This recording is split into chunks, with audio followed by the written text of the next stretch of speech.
Bienvenidos a las historias de Lilith.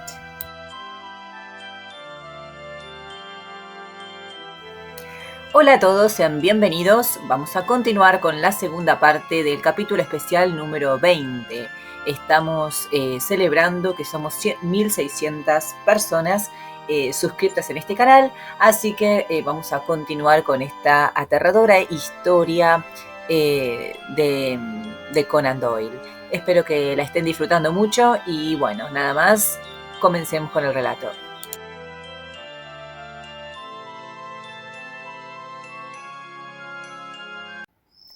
De esta manera comenzó el conocimiento entre Edward Bellingham y Abercrombie Smith, un conocimiento que al menos el segundo no tenía deseo de profundizar. Sin embargo, Bellingham parecía haberse sentido atraído por su vecino de habla ruda y hacía sus avances de tal manera que difícilmente podría ser rechazado sin absoluta brutalidad. 2 veces llamó para agradecer a Smith por su asistencia y muchas veces después entraba con libros, papeles y otras cortesías que 2 vecinos solteros pueden ofrecérseles mutuamente. Era, como Smith pronto descubrió, un hombre de amplia lectura, con gustos eclécticos y una memoria extraordinaria. Su manera, además, era tan agradable y suave que con el tiempo uno llegaba a pasar por alto su apariencia repulsiva. Para un hombre cansado y fatigado, no era un compañero desagradable, y Smith, que se encontró después de un tiempo esperando sus visitas e incluso correspondiéndolas. Tan inteligente como sin duda lo era, sin embargo, el estudiante de medicina parecía detectar un matiz de locura en el hombre. A veces, él desataba un estilo de habla alto e inflado que contrastaba con la simplicidad de su vida. «Es una cosa maravillosa», gritó, «sentir que uno puede comandar poderes del bien y del mal. Un ángel ministrante o un demonio de venganza». Y de Monkhouse Lee añadió, «Lee es un buen tipo, un hombre honesto, pero carece de fuerza o ambición. No sería un compañero adecuado para un hombre con una gran empresa. No sería un compañero adecuado para mí». Ante tales insinuaciones, el estoico Smith, inhalando solemnemente de su pipa, simplemente levantaba las cejas y sacudía la cabeza, con pequeñas interjecciones de sabiduría médica sobre horas más tempranas y aires más frescos. Un hábito que Bellingham había desarrollado recientemente y que Smith sabía que era un presagio frecuente de una mente debilitada. Parecía estar siempre hablando consigo mismo. En las altas horas de la noche, cuando no podía haber ningún visitante con él, Smith todavía podía oír su voz debajo, en un monólogo bajo y amortiguado, casi susurrando, y sin embargo muy audible en el silencio. Este balbuceo solitario molestaba y distraía al estudiante, por lo que habló más de una vez con su vecino al respecto. Sin embargo, Bellingham se enfureció por la acusación y negó cortésmente haber emitido un sonido. De hecho, mostró más molestia por el asunto de lo que la ocasión parecía exigir. Si Abercrombie Smith tenía alguna duda sobre sus propios oídos, no tuvo que buscar lejos para encontrar corroboración.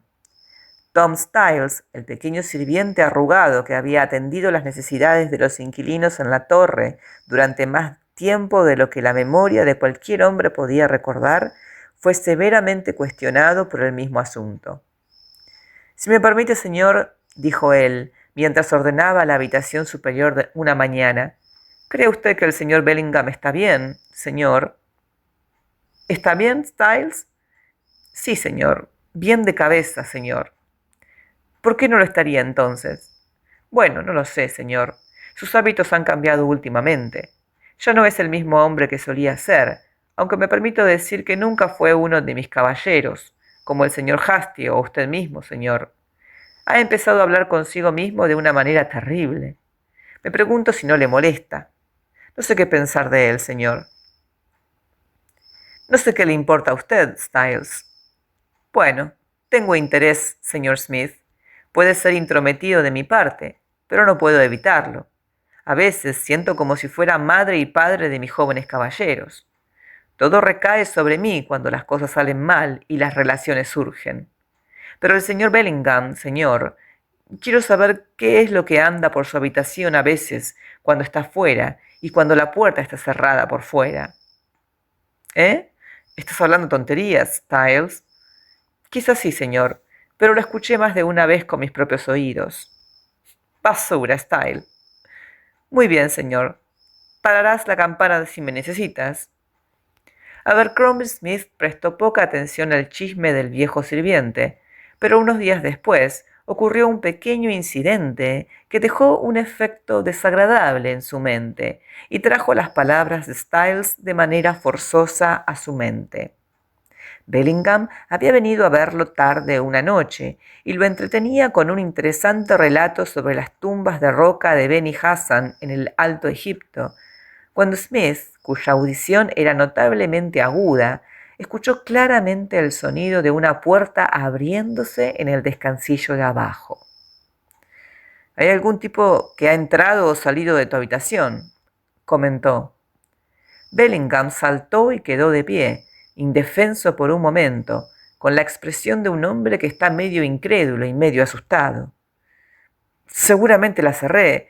Estoy casi seguro de que la cerré», balbuceó. «Nadie podría haberla abierto». «¿Por qué? Ahora escucho a alguien subiendo las escaleras», dijo Smith. Bellingham salió corriendo por la puerta, la cerró de golpe detrás de él y se apresuró a bajar las escaleras. A medio camino, Smith lo escuchó detenerse y pensó que había captado el sonido de susurros. Un momento después, la puerta de abajo se cerró, una llave chirrió en la cerradura y Bellingham, con gotas de humedad en su rostro pálido, subió las escaleras una vez más y volvió a entrar en la habitación. «Está bien», dijo, dejándose caer en una silla. «Fue ese tonto de perro. Empujó la puerta. No sé cómo olvidé cerrarla».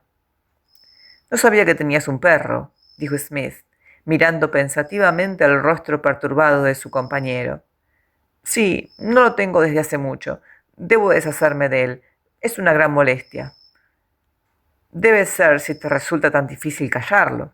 Pensé que cerrar la puerta habría sido suficiente, sin necesidad de cerrarla con llave».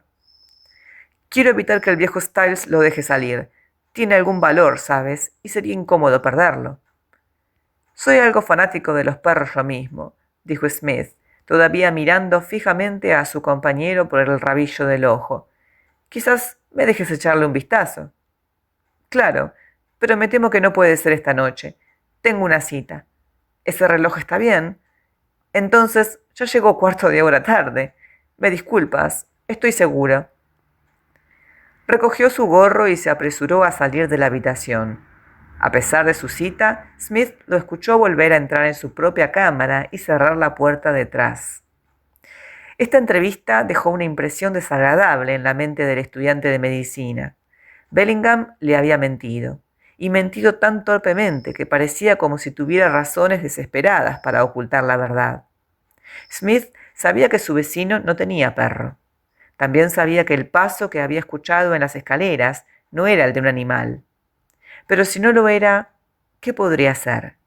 Estaba la declaración del viejo Styles sobre algo que solía andar por la habitación en ocasiones cuando el dueño estaba ausente. ¿Podría ser una mujer?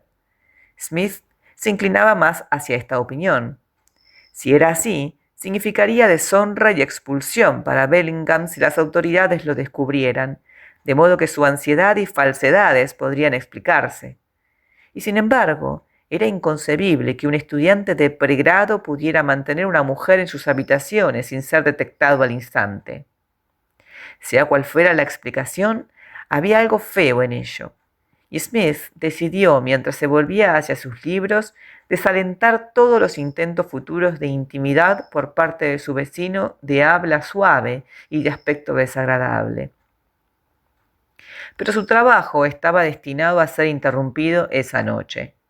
Apenas había retomado los hilos rotos cuando un firme y pesado paso de 3 escalones a la vez vino hacia abajo y Hasty, con blazer y franela, irrumpió en la habitación.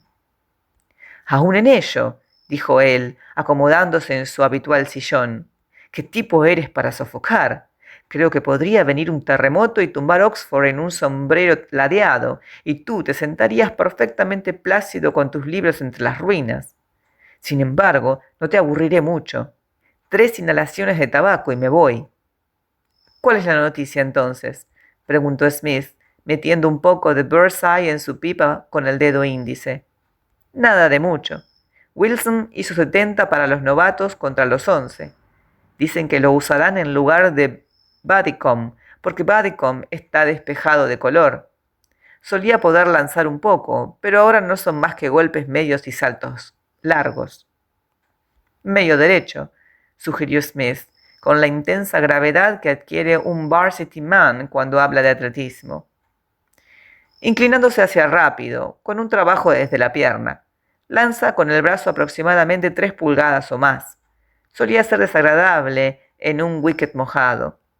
Oh, por cierto, ¿has oído hablar de Long Norton? ¿Qué es eso? Ha sido atacado.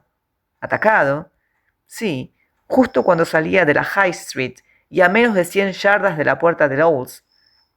Pero, ¿quién? Ah, eso es lo problemático. Si hubieras dicho qué, sería más gramatical. Norton jura que no fue humano, y de hecho, por los arañazos en su garganta, estaría inclinado a estar de acuerdo con él. ¿Qué? Entonces, ¿hemos llegado a fantasmas? Abercrombie Smith infló su desprecio científico. Bueno, no, tampoco creo que esa sea exactamente la idea. Estoy inclinado a pensar que si algún artista ha perdido un gran simio últimamente y la bestia está por estos lares, un jurado encontraría una denuncia cierta contra ella. Norton pasa por ahí todas las noches, ya sabes, alrededor de la misma hora. Hay un árbol que cuelga abajo sobre el camino, el gran olmo del jardín de Rainey. Norton piensa que la cosa cayó sobre él desde el árbol.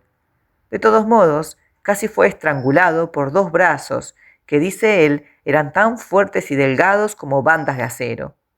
No vio nada, solo esos brazos bestiales que lo apretaban y apretaban. Gritó casi hasta que le salió la cabeza, y un par de chicos vinieron corriendo, y la cosa pasó por encima del muro como un gato. Nunca lo vio bien durante todo el tiempo. Le dio un susto a Norton, que lo puedo decir. Le digo que ha sido como un buen cambio en la playa para él. Un estrangulador, lo más probable, dijo Smith. Muy posiblemente. Norton dice que no, pero no nos importa lo que él diga. El estrangulador tenía uñas largas y era bastante hábil para balancearse por encima de los muros.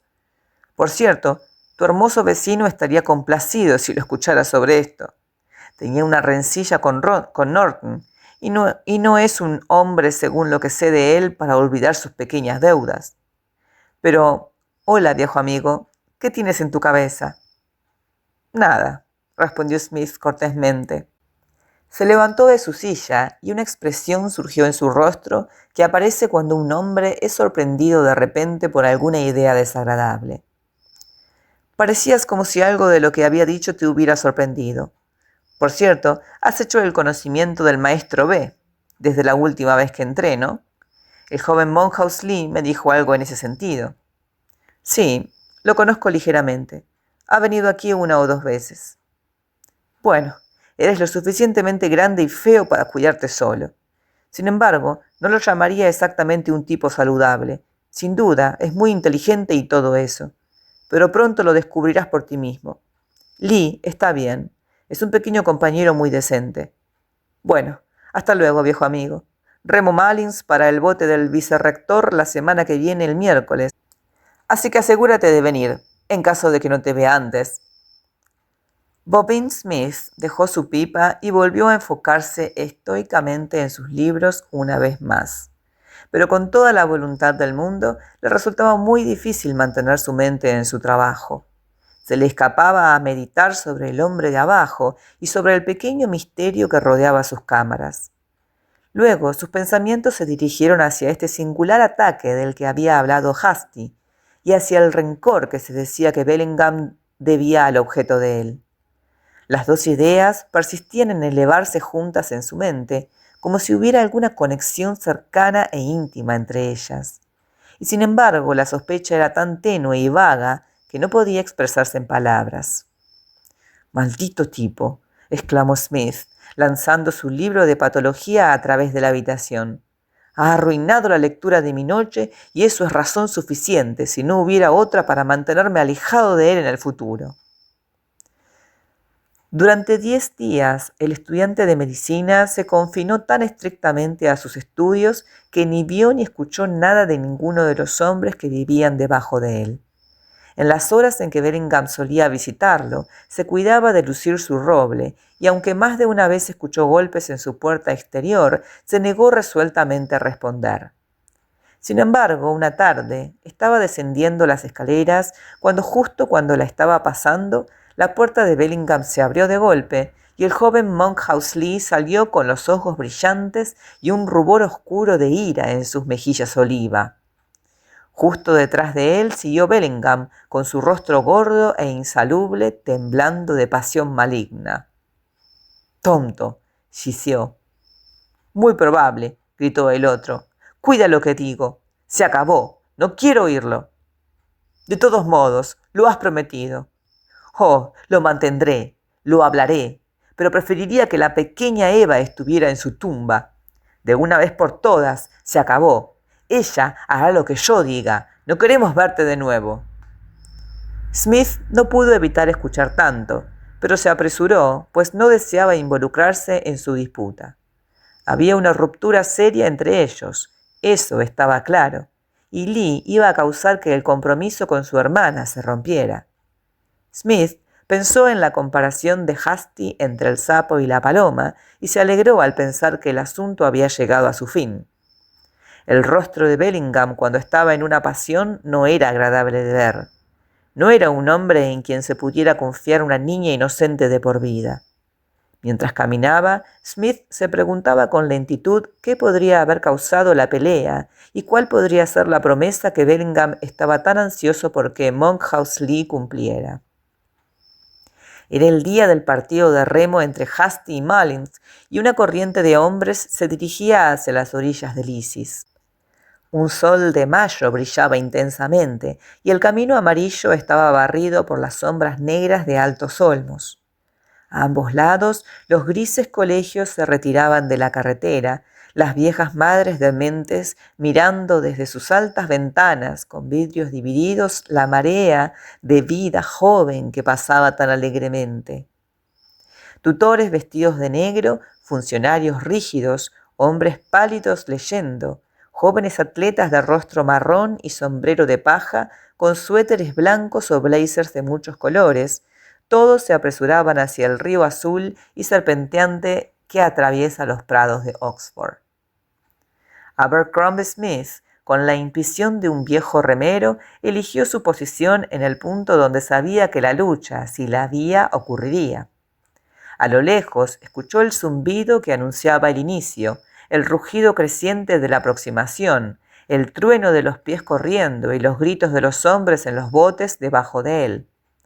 Un chorro de corredores semivestidos y con respiración profunda pasó volando junto a él, y al mirar por encima de sus hombros, vio a Hasty tirando un constante 36, mientras su oponente, con un brusco 40, estaba a una buena longitud de bote detrás de él. Smith dio una ovación a su amigo y, sacando su reloj, estaba a punto de dirigirse nuevamente a sus cámaras cuando sintió un toque en su hombro y descubrió que el joven Monkhouse Lee estaba a su lado. «Te vi allí», dijo, de manera tímida y autocrítica. «Quería hablar contigo, si pudieras prestarme media hora. Esta cabaña es mía. La comparto con Harrington de King's. Entra y toma una taza de té».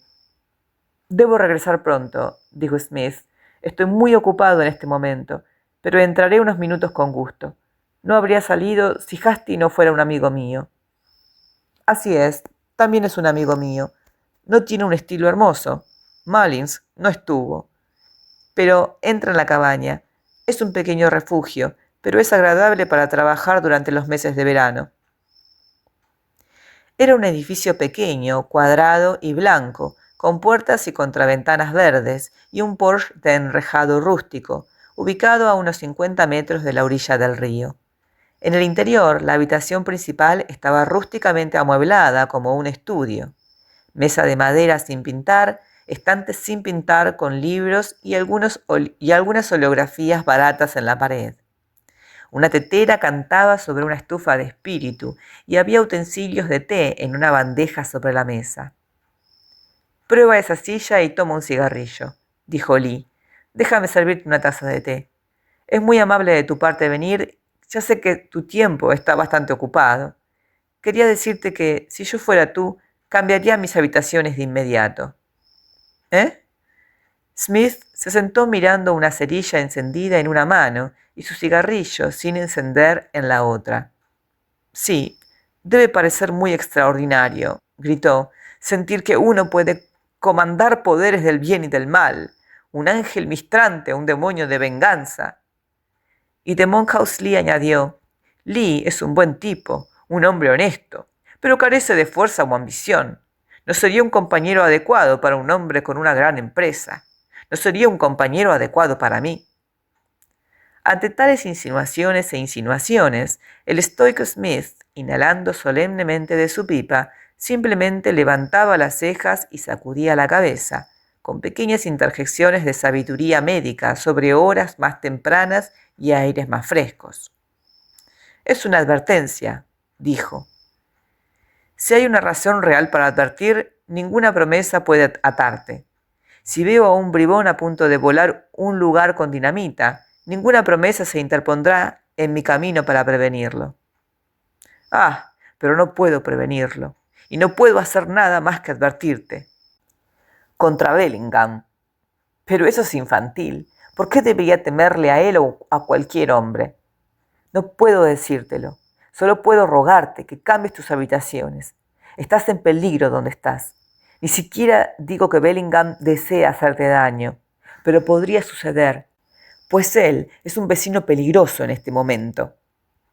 «Quizás sé más de lo que piensas», dijo Smith, mirando intensamente al joven con rostro juvenil y serio. «Supón que te digo que alguien más comparte las habitaciones con Bellingham». Monkhouse Lee saltó de su silla con una emoción incontrolable. «¿Lo sabes entonces?», jadeó. «Una mujer». Lee volvió a sentarse con un gemido. «Mis labios están sellados», dijo. «No debo hablar». «Bueno, de todos modos», dijo Smith levantándose, «no es probable que me deje asustar de habitaciones que me sientan muy bien. Sería un poco demasiado débil para mí mover todas mis pertenencias y muebles porque dices que Bellingham podría de alguna manera inexplicable hacerme un daño. Creo que simplemente tomaré mi suerte y me quedaré donde estoy. Y como veo que ya casi son las 5, debo pedirte que me disculpes». Despidió al joven estudiante con unas pocas palabras corteses y se dirigió a casa a través de la dulce tarde de primavera, sintiéndose medio alterado, medio divertido, como cualquier otro hombre fuerte e imaginativo que ha sido amenazado por un peligro vago y sombrío. Había una pequeña indulgencia que Abercrombie Smith siempre se permitía, por muy apretado que estuviera su trabajo.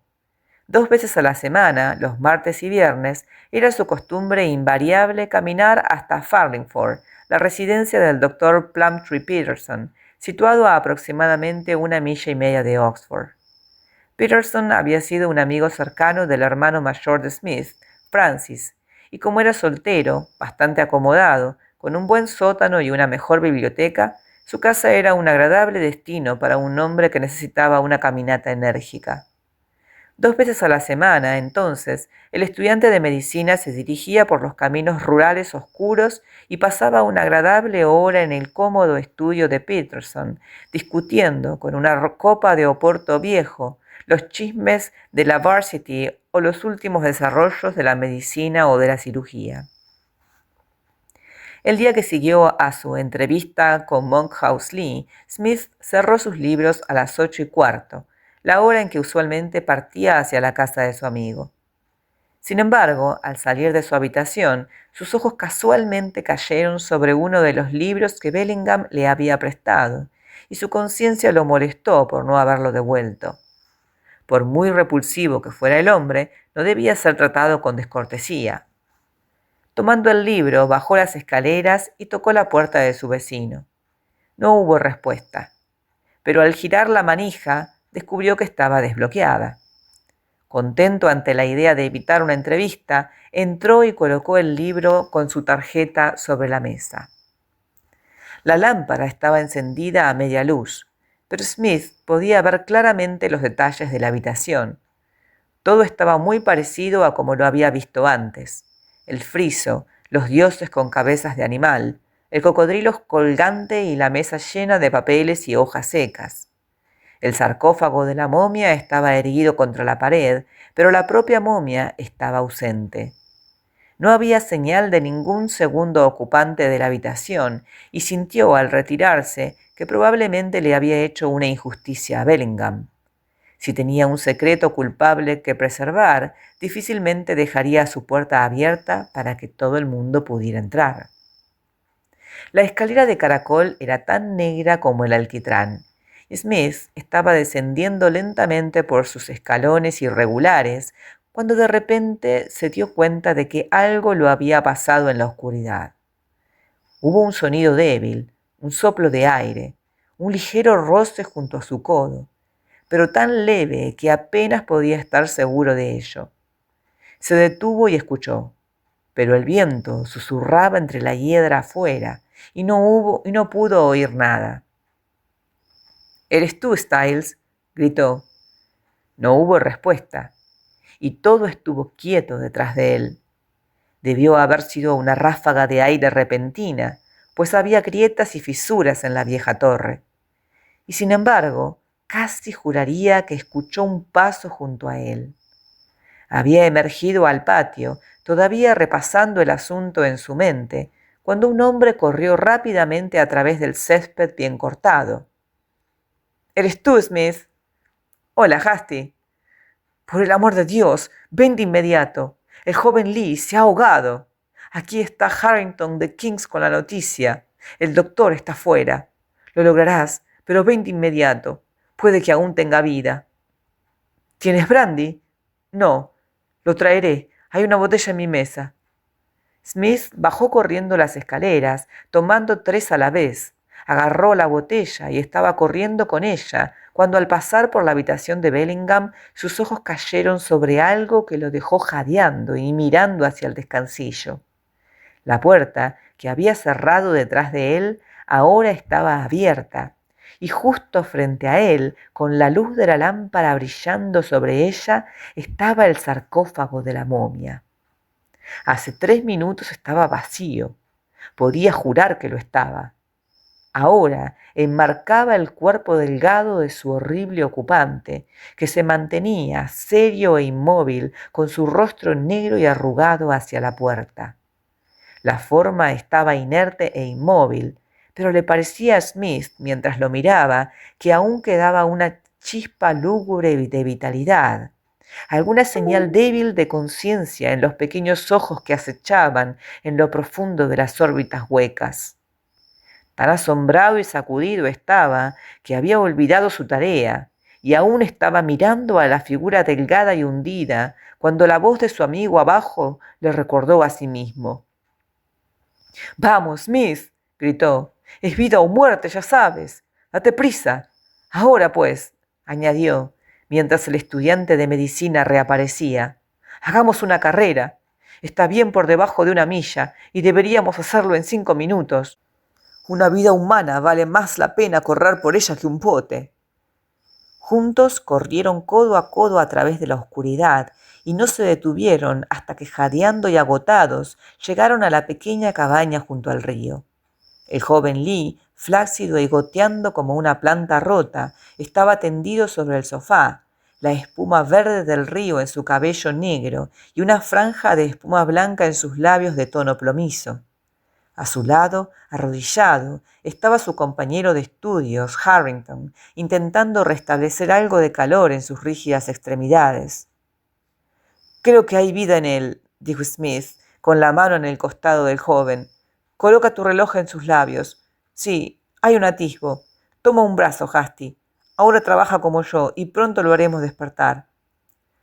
Durante 10 minutos trabajaron en silencio, inflando y deprimiendo el pecho del hombre inconsciente. Al final de ese tiempo, un escalofrío recorrió su cuerpo, sus labios temblaron y abrió los ojos. Los 3 estudiantes estallaron en una ovación irrefrenable. «Despierta, viejo amigo, nos has asustado bastante». «Toma un poco de brandy, bebe un trago de la botella». «Está bien ahora», dijo su compañero Harrington. «Cielos, qué susto tuve. Estaba leyendo aquí y él había salido a dar un paseo hasta el río cuando escuché un grito y un chapoteo. Salí corriendo y para cuando pude encontrarlo y sacarlo, toda vida parecía haberlo abandonado. Luego Simpson no pudo conseguir un doctor porque tiene una pierna de juego y tuve que correr y no sé qué habría hecho sin ustedes. Así es, viejo amigo, ponte de pie». Monkhouse Lee se había levantado de su silla con excitación incontrolable. «¿Qué pasa?», preguntó. «Estaba en el agua. Ah, sí, lo recuerdo». Una mirada de miedo entró en sus ojos y hundió su rostro en sus manos. «¿Cómo te caíste?» «No me caí». «¿Cómo entonces?» «Fui arrojado. Estaba de pie junto a la orilla y algo desde atrás me levantó como una pluma y me lanzó dentro. No escuché nada y no vi nada, pero sé que fue a pesar de todo». «Yo también», susurró Smith. Lee levantó la mirada con una rápida expresión de sorpresa. «¿Has aprendido entonces?», dijo. «¿Recuerdas el consejo que te di?» «Sí, y empiezo a pensar que lo seguiré». «No sé de qué diablos están hablando ustedes», dijo Hasty, «pero creo que si yo fuera tú, Harrington, debería llevar a Lee a la cama de inmediato. Habrá tiempo suficiente para discutir el por qué y el para qué cuando él esté un poco más fuerte. Creo que Smith y tú y yo podemos dejarlo solo ahora. Estoy regresando al colegio. Si vienes en esa dirección, podemos charlar un rato». Pero fue poca charla la que tuvieron en su camino de regreso a casa. La mente de Smith estaba demasiado llena de los incidentes de la tarde, la ausencia de la momia de las habitaciones de su vecino, el paso que lo pasó en las escaleras, la reaparición, la extraordinaria e inexplicable reaparición de la cosa macabra, y luego este ataque contra Lee, que correspondía tan de cerca con la ofensa previa contra otro hombre contra quien Bellingham guardaba rencor. Todo esto se asentó en su pensamiento, junto con los muchos pequeños incidentes que previamente lo habían vuelto contra su vecino, y las singulares circunstancias bajo las cuales fue llamado por primera vez. Lo que había sido una sospecha tenue, una conjetura vaga y fantástica, de repente tomó forma y se destacó en su mente como un hecho sombrío, una cosa que no debía ser negada. Y sin embargo, qué monstruoso era, qué inaudito, completamente más allá de todos los límites de la experiencia humana. Un juez imparcial o incluso el amigo que caminaba a su lado simplemente le diría que sus ojos lo habían engañado, que la momia había estado allí todo el tiempo, que el joven Lee se había caído al río como cualquier otro hombre que se cae al río y que la píldora azul era lo mejor para un hígado desordenado. Sintió que habría dicho lo mismo si las posiciones se hubieran invertido.